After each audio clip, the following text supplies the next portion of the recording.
सत्याग्रह क्यों? परमेश्वरी अनुग्रह प्राप्त कर रामदास स्वामी जी अपने माता जी के दर्शनार्थ घर गए। विवाह वेदी से नारायण ने पलायन करने के कारण मां दुखी थी। रोते रोते और वृद्धत्व के कारण आंखों की रोशनी बुझ गई।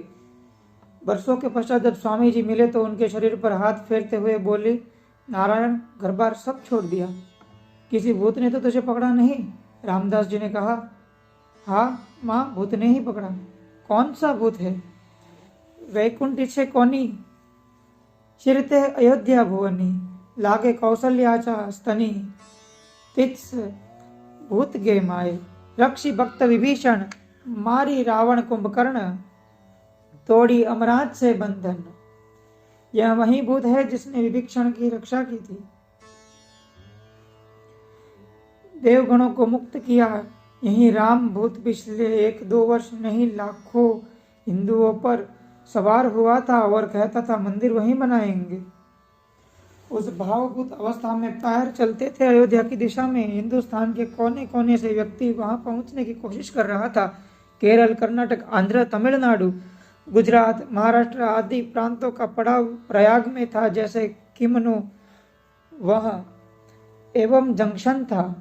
अयोध्या कैसे पहुंचना, किस रास्ते से जाना, आगे क्या करना, ये सूचनाएं प्रयाग से ही प्राप्त होती थी। मानो वह अपना रडार केंद्र बना था, सभी हलचलों के सूत्र संचालन करते थे। प्रकाश जी शुक्ल, दीपावली से ही उन्होंने अपना डेरा वहां लगाया था। मार्ग में अड़ंगे अपार, सरकार ने बड़ी नाकाबंदी की, राह पे रुकावट थी, बैरल कितने लगे हुए थे, सीमाओं से ज्यादा कड़ी व्यवस्था की थी। दिनांक 7 अक्टूबर 1990 से अयोध्या में कोई बसेस नहीं जाती थी। दिनांक 20 अक्टूबर 1990 से प्रयाग से अयोध्या जाने वाली पैसेंजर गाड़ियां बंद कर दी गई थी। धीरे धीरे एक्सप्रेस और सुपरफास्ट गाड़ियां भी बंद हुई। इतना ही नहीं, 25 अक्टूबर से तो सभी दिशाओं से प्रयाग झांसी पहुंचाने वाली गाड़ियां भी बंद हुई। दिनांक 22 को पहला जत्था प्रयाग पहुंचा। बागड़गंज धर्मशाला में उन्होंने वास्तव्य किया। स्नान, भोजन, विश्राम करके आगे बढ़ने का इरादा था, पर वह शेख महमदी सपना सिद्ध हुआ। पुलिसों ने धर्मशाला ही सील की। एक साथ 700-800 लोग पकड़े गए। हमारे रडार केंद्र से फोन खटके, कल आने वाला जत्था धर्मशाला में नहीं आएगा, हमें जाना है संगम, चलो संगम पर की धुन। दूसरे दिन प्रातः आंध्र की बड़ी टुकड़ी स्टेशन पर ही पकड़ी गई। स्टेशन पर पुलिस और सुरक्षा दल सैनिकों की संख्या बढ़ाई गई। दोपहर को पता चला कर्नाटक के कार्यकर्ताओं को नैनी स्टेशन पर ही पकड़ा। धीरे धीरे शासन अपना शैतानी हाथ फैला रहा था तथा पंजा कस रहा था। रडार केंद्र सचेत हुआ। संदेश गया, माणिकपुर उत्तर कर प्रयाग पैदल ही पहुंचना है। दिनांक 23 अक्टूबर को श्री लाल कृष्ण आडवाणी जी को पकड़ा गया। इस झटके से आंदोलन की रफ्तार और भी तेज हुई।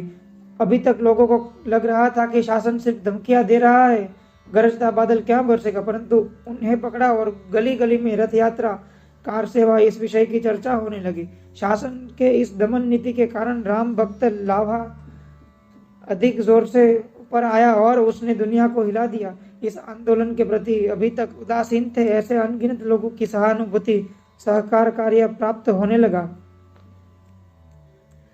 पुलिस गश्त, सैनिक बल अधिक बढ़ाया गया। अपने ही देश में अपने ही धर्म की रक्षा के लिए संघर्ष कितनी बड़ी विडंबना है। तूफानी निर्णय, परंतु प्रयाग में कार सेवकों का तांता सा लग गया था। महिलाओं की संख्या भी उल्लेखनीय थी। अयोध्या पहुंचने की जिद उनमें उतनी ही तीव्र थी, परंतु बैरिकेड्स, खंदक लांघने में कठिनाइयां होगी। शासन का रवैया अपनाए गए तरीकों से स्पष्ट हो रहा था। आसुरी वृत्ति मद के कारण कितनी भी गिरावट आ सकती है, यह अनुभव सिद्ध था। अतः महिला कार सेविकाओं का मान भंग करने में शासन और उसके प्रतिनिधि हिचकिचाएंगे नहीं। ऐसा आभास होने पर उनको अयोध्या में नहीं भेजना चाहिए ऐसा लगा।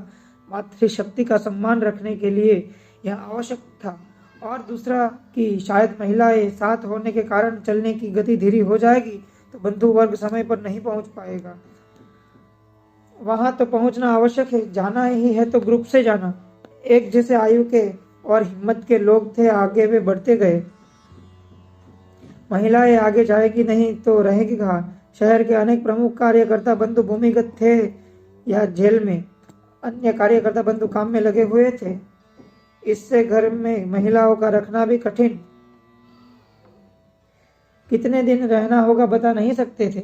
व्यवस्था भी एक गहन विषय था। रडार से सूचना मिली, महिला कार सेवक को भेजना नहीं, परंतु पुरुष कार सेवक बड़ी मात्रा में आए।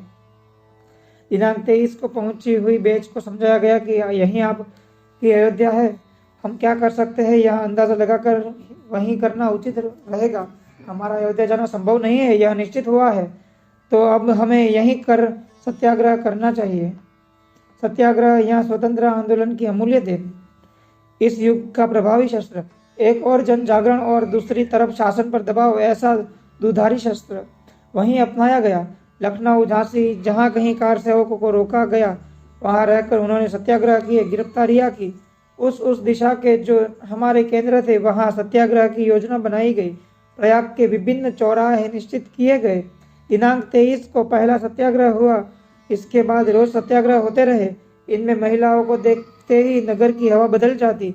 बहनें इतने दूर घर गृहस्थी छोड़ आई और हम वैसे ही बैठे। महिलाओं ने दी हुई घोषणाएं, उनका आक्रोश जनमन को स्पर्श कर गया। भगवती की हाथ में थामी हुई घंटा इसी की बोधक है। घंटा नाद हमें देता नित्य जागृति वत्सले। लोग कहते थे हम तो अजगर जैसे सुस्त थे। दक्षिण के लोगों ने, खास करके नारी शक्ति ने हमें सचेत किया। जो भी कार सेवक स्टेशन से नए प्रयाग में आए, दिनांक 23 से 26 तक निरंतर सत्याग्रह करते रहे। वैसे ही माणिकपुर आदि स्थानों से पैदल आए हुए लोग और बहुत से लोग सीधे संगम तक पहुंच गए थे। वहां स्वामी प्रसन्नाचार्य जी थे, उनकी धर्मशालाएं थी। हजारों लोगों को उन्होंने संभाल लिया। दारागंज यहाँ प्रयाग की पुरानी बस्ती, इस बस्ती में अनेक धर्मशालाएं हैं जिनकी क्षमता 5000 लोगों के वास्तव्य की है। वहां भी कार सेवकों की व्यवस्था है। एक स्थान पर भोजन बनाकर बना बनाया भोजन उन तक पहुंचता। इन्हें आने के बाद दिनांक 26 तक वहीं रखा। दिनांक 25 की रात को 1 बजे यादव ने कार्यकर्ताओं को पताका लगाते हुए रोका। कार्यकर्ताओं ने बर्दाश्त नहीं किया। उन्होंने भी हाथ साफ कर लिए और संघर्ष की ज्वालाएं धधक उठी। सुरक्षा बल का अधिक प्रयोग करना आरंभ हुआ। 25 रात को प्रथमतः कर्फ्यू लगी, जो लगातार चल रही। दिनांक 26 को खुले आम रामनाम प्रारंभ हुआ और पूरा शहर केसरिया बन गया। और दिनांक 27 को गंगा जमुना जी ने देखा एक अनोखा दृश्य। 4 बजे स्वामी वासुदेवानंद जी इंदिरा भवन पहुंचे और जय श्री राम के साथ 50-55 हजार कार सेवकों उनके पीछे चलने लगे। पुलिस देखती रही। रोज हम हमारे लोगों को जेल में ठूस रहे थे। हमारी जेलें भर गई। इसलिए हमने विद्यालय महाविद्यालयों को कारागृह बनाया। और आज फिर से इतनी संख्या में कहाँ से आए? आजकल न हम बस आने देते, बस आई कि ले गए जेल में गाड़ियाँ तो बंद है। उन्हें लग रहा था कि मस्तिष्क फूट जाएगा। अफसर क्या कहेंगे, ये चिंता उन्हें सता रही थी। ये आए कहाँ से? भूमि फाड़ कर तो ऊपर नहीं आए। रक्त बीज की तरह एक के अनेक तो नहीं हुए। यह तो धर्म बीज था। शुद्ध सात्विक भाव से जो जनशक्ति जागृत हुई थी, वह क्या रोकने से रुकने वाली थी? वह तो अपना रास्ता स्वयं खोज निकालती, समय आने पर अपनी शक्ति दिखाती है। और उस शक्ति का नेतृत्व कर रहे थे परम पूज्य शंकराचार्य जी। तप साधना के लिए सब कुछ जिन्होंने त्याग दिया, आत्मस्थिति में लीन ऐसे धर्माचार्य। यह तो जन आंदोलन है। आंदोलन भाजपा का है, एक विशिष्ट पक्ष का है। कुछ इन्हें गिने बुद्धिवादियों की करतूतें हैं। ऐसे ढोल पिटने वाले शासन को यह बहुत बड़ा झटका था। आचार्य जी के पीछे लाखों लोग चल रहे थे। वे सभी अन्याय के पंथ के थे, जाति आश्रम के थे, परंतु आज जाति पंथ आर्थिक स्तर के दायरे लांघ कर वे एक हुए। रामलला के भक्त प्रयाग के भी हजारों लोग उसमें सम्मिलित हुए। अनेक लोग स्वागत कर रहे थे। सैकड़ों कार सेवक 24-25 को ही प्रतापगढ़ की ओर चल दिए थे। वहां से पुलिसों ने खदेड़ने के बाद पीछे आकर इस सत्याग्रह में सम्मिलित हुए। इस सत्याग्रह के कारण शासन की प्रचारयंगना के ढोल की आवाज बद्दी हो गई। इस सत्याग्रह ने सिद्ध कर दिया कि ये किसी पक्ष का आंदोलन नहीं है, यह तो एक जन आंदोलन है। मानो दिनांक 30 को अयोध्या में क्या होगा, इसकी शासन को यह पूर्व सूचना ही थी, परंतु शासन अपनी वल्गना में ही मस्त रहा। प्रचंड जन सैलाब अयोध्या की ओर उमड़ पड़ा। मुठभेड़ हुई। फाफा भाव पुल पर मोर्चा। वहां पहुंचने के 1 घंटा पहले शुक्ला जी वहां से हो आए। सब शांत था और मोर्चा वहां पहुंचने तक वह सैनिक छावनी बन गया। पुल पर लाइट नहीं थी। दोनों तरफ से पुलिस ने नाकाबंदी कर रोका। लाठीचार्ज हुआ। बहनें सामने आई हुई लाठियां झेली। लोग आश्चर्य में डूबे। प्रयागवासी इतना बड़ा आंदोलन पहली बार देख रहे थे। प्रतिसाद देने वाले 10-12 हजार लोग रास्ता निकालकर आगे चल गए। कुछ प्रतापगढ़ में पकड़े गए, कुछ सुल्तानपुर में, कुछ लोग अयोध्या पहुंच गए। फाफा भाव पुल पर क्या हुआ यह पिछाड़ी में थे, उनको पता नहीं था। सत्याग्रह में लाठीचार्ज हुआ ये अनेकों को दूसरे दिन समाचार से पता चला। फिर से प्रयागवासियों को सचेत किया गया। उन्होंने भोजन आदि की व्यवस्था की। शासन को पता चला कि स्थानीय शक्ति बाहर से आए हुए लोगों की आधारशिला है, इन्हें परास्त करना कठिन है। समाचार पत्रों ने तो इस आंदोलन को अग्रक्रम देना प्रारंभ किया। समाचार पत्रों ने एक विशिष्ट कार्यक्रम या घटना को एक साथ 15 दिन तक देने रहना, यह अनुभव नया था। दिनांक 27 को नागपुर के अग्रगण्य 35 लोगों का राम चौक में सत्याग्रह हुआ। उस दिन राम चौक में लाठी हमला कर एकत्रित हुए लोगों को खदेड़ना शुरू हुआ। खासदार पुरोहित जी का पुलिस से विवाद हुआ।